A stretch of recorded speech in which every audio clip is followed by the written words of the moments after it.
Pernah kepikiran nggak sih sampai mana sebenarnya batas akal kita? Hari ini kita bakal coba kulik salah satu pertanyaan paling dasar dalam filsafat. Apa benar kita bisa mengenal Tuhan hanya dengan nalar kita? Oke, langsung aja ke pertanyaan intinya. Mungkin nggak sih pikiran kita yang terbatas ini benar-benar bisa memahami sesuatu yang sifatnya tak terbatas? Nah, inilah inti teka-teki yang bakal kita coba pecahkan bareng-bareng. Jadi, langkah pertamanya, kita harus terima dulu satu ide penting ini, bahwa nalar kita, secanggih apapun itu, ternyata punya batas. Ada sebuah garis yang, menurut argumen ini, nggak bisa ia lewati. Maksudnya gini, menurut pandangan ini ya, tugas akal kita tuh bukan buat menciptakan definisi Tuhan dari nol, bukan. Sebaliknya, peran akal itu lebih kayak jadi penerima. Dia tugasnya mengenali dan menerima pengetahuan yang datangnya dari sumber lain, dari luar dirinya. Nah, sumber pengetahuan dari luar inilah yang disebut wahyu. Anggap aja ini semacam panduan ilahi yang diberikan untuk diterima oleh nalar kita. Konsep ini krusial banget. Dan biar kita lebih paham, ada sebuah analogi yang cerdas banget nih. Oke, sekarang kita masuk ke bagian serunya. Analogi inilah yang akan membuat semua konsep abstrak tadi jadi gampang banget dipahami. Coba deh bayangin skenario simple ini. Anda lagi di dalam ruangan, terus tiba-tiba ada yang ketok pintu, akal Anda kan langsung kasih tahu satu hal yang pasti, ada seseorang di balik pintu. Tapi apa akal Anda bisa langsung tahu siapa orang itu? Apa itu teman, kurir, atau orang asing? Nah, disinilah kita punya dua kemungkinan cara merespons. Di sini kita ketemu dua jalur yang beda banget. Yang pertama itu tasawur. Ini tuh artinya berspekulasi, nebak-nebak liar siapa yang ada di balik pintu. Ini murni imajinasi. Jalan kedua namanya ta'akul. Ini cara menggunakan nalar yang benar. Kita mungkin nggak tahu siapa dia, tapi kita tahu pasti ada seseorang di sana. Kenapa? Ya karena ada buktinya, yaitu suara ketukan tadi. Jadi, tasawur itu ibarat kita coba-coba melukis Tuhan, cuma pakai imajinasi kita sendiri. Nah, ini dianggap cara yang keliru. Soalnya, akal kita berusaha melakukan sesuatu yang sebenarnya di luar jangkauannya. Sementara ta'akul, ini adalah jalur kerendahan hati intelektual. Dia pakai nalar untuk hal yang emang bisa dilakuinya, yaitu memastikan adanya sang pencipta dari ketukan atau bukti-bukti di alam semesta, lalu dengan sabar menunggu sang pencipta itu sendiri yang memperkenalkan dirinya lewat wahyu.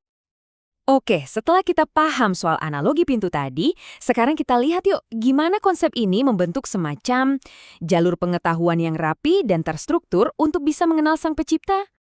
Ini tuh kayak perjalanan bertahap ya, mulainya dari yang paling kelihatan, melihat karya-karya di alam semesta.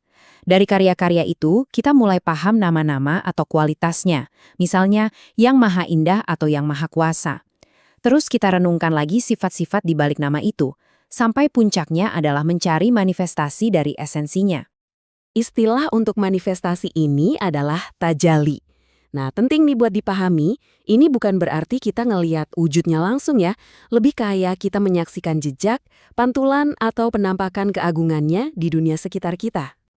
Dan perjalanan ini bukan cuma soal otak loh, ini benar-benar melibatkan hati. Ada saat-saat di mana kita merasakan kegembiraan yang meluap-luap pas merenungkan keindahannya, tapi ada juga saat-saat di mana kita merasa takjub sampai gemetar pas berhadapan sama keagungannya.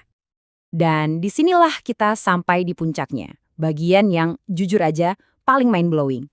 Di ujung perjalanan ini, kita nggak nemuin jawaban yang simpel, tapi justru sebuah paradoks yang luar biasa. Oke, kata kuncinya di sini adalah idrak.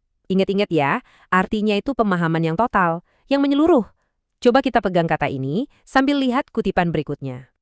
Nah, ini dia paradoksnya. Puncak dari pemahaman atau idrak tentang Tuhan, menurut pernyataan ini, justru adalah pengakuan tulus kalau pikiran kita nggak akan sanggup meliputnya. Jadi pengetahuan sejati itu justru ada di dalam kesadaran kita akan keterbatasan diri. Dan kutipan kedua ini lebih puitis lagi. Ini adalah sebuah pengakuan yang jujur. Kalau pengetahuan kita, sedalam apapun itu, ya cuma ibarat setetes air di samudera realitasnya yang tak terbatas. Jadi, kalau pemahaman total itu mustahil, terus gimana kita bisa merasa tenang dan yakin? Mari kita lihat bagian terakhir dari penjelasan ini. Jawabannya Ternyata bukan dengan memaksa Tuhan buat masuk ke dalam kotak kecil nalar kita. Justru sebaliknya, kedamaian dan kepastian atau itminan itu ditemukan saat kita berhenti menganalisis secara berlebihan dan mulai menyaksikan harmoni yang luar biasa di alam semesta. Dan contoh ini, wah, keren banget. Kepastian itu muncul pas kita melihat ada benang merah yang indah banget antara hal yang super besar, kayak luasnya langit, dan hal yang super kecil seperti desain rumit di mata seekor lalat. Dalam harmoni puitis inilah hati kita menemukan ketenangan. Jadi, kita tutup pembahasan kali ini dengan satu pertanyaan buat Anda renungkan. Lepas dari semua teori dan argumen ini, dalam hidup Anda sendiri, di manakah Anda menemukan rasa kepastian itu? Apa sih yang bisa membuat hati Anda merasa tenang? Terima kasih sudah menemani saya menjelajahi ide ini.